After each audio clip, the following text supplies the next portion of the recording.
Hi everyone, our project is retro media technology and today's visual culture. We chose this topic because retro styles like vinyl, Polaroids, and pixel art games are resurging everywhere, and we wanted to understand why this revival is happening and how companies are fueling it. Our guiding question is, why is retro media becoming popular again? And how are modern tech companies strengthening this revival by bringing back older designs and nostalgic aesthetics? We set out to learn whether this is more than style, whether it speaks to deeper emotional, cultural, and psychological needs. We believe that retro media fulfills emotional, cultural, and psychological needs that modern technology often neglects. This, in turn, is why companies are beginning to recycle these aesthetics and designs in order to capitalize on a strong connection with these products and imagery, contributing to rising popularity. Nostalgia by the Webster's Dictionary is a sad pleasure experienced in recalling what no longer exists. Nostalgia is a longing for the past. This feeling of longing affects our preferences and can dictate what we look for in possessions and experiences. And the way that our preferences for food are based on what we grew up eating, objects are similar.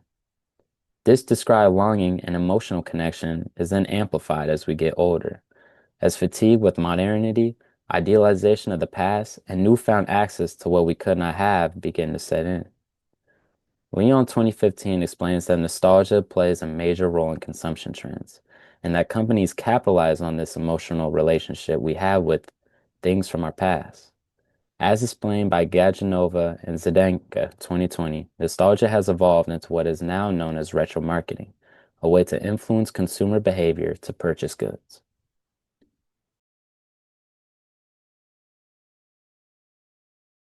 Modern technology keeps our brains constantly stimulated while retro devices allow us to slow down. From Adams 2024 argues that retro tech gives people greater agency and psychological well-being.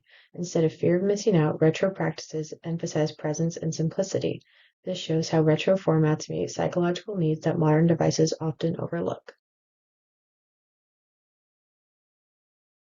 Communication in the 80s and 90s looked different from today. Party phone lines versus group text, hearing emotions over the phone versus emojis, and slower beeper responses versus instant replies from CO 2025 found that participants using the beeper redux valued their messages more and reflected on communication patterns.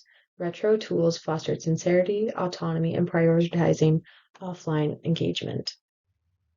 Companies recycle retro styles to tap into nostalgia and authenticity, making products feel more personal.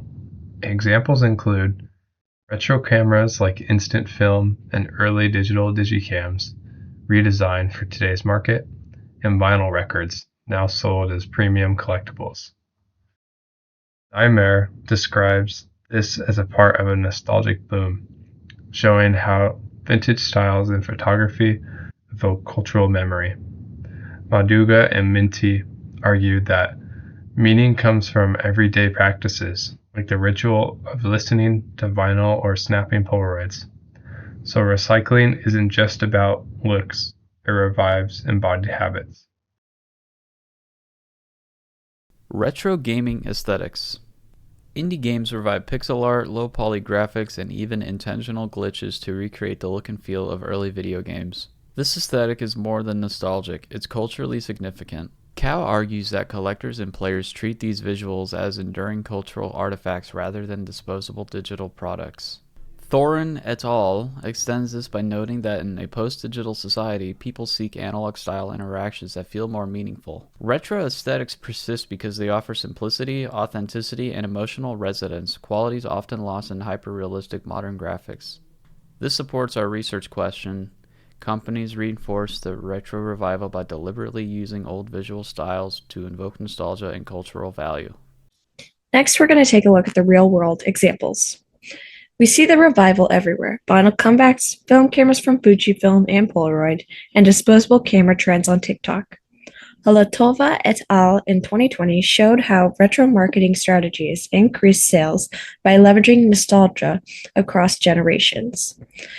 Pardon if I say this wrong, but Strukelj in 2023 highlights how music genres like synthwave revive 80s aesthetics, showing nostalgia's influence across media. What this says about visual culture today. Today's visuals lean on the past to create emotional comfort, authenticity, and individuality in a homogeneous digital culture.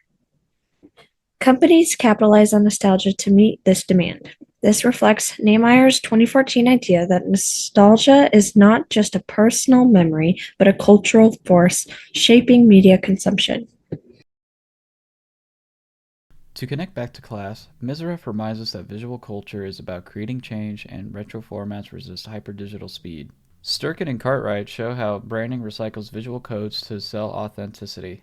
Thorin et al. Describes the post-digital society where people crave tactile analog experiences. And as Leone argues, nostalgia operates semiotically, with retro visuals acting as signs of authenticity and individuality. Our project demonstrates how visual culture theory explains why retro aesthetics matter today.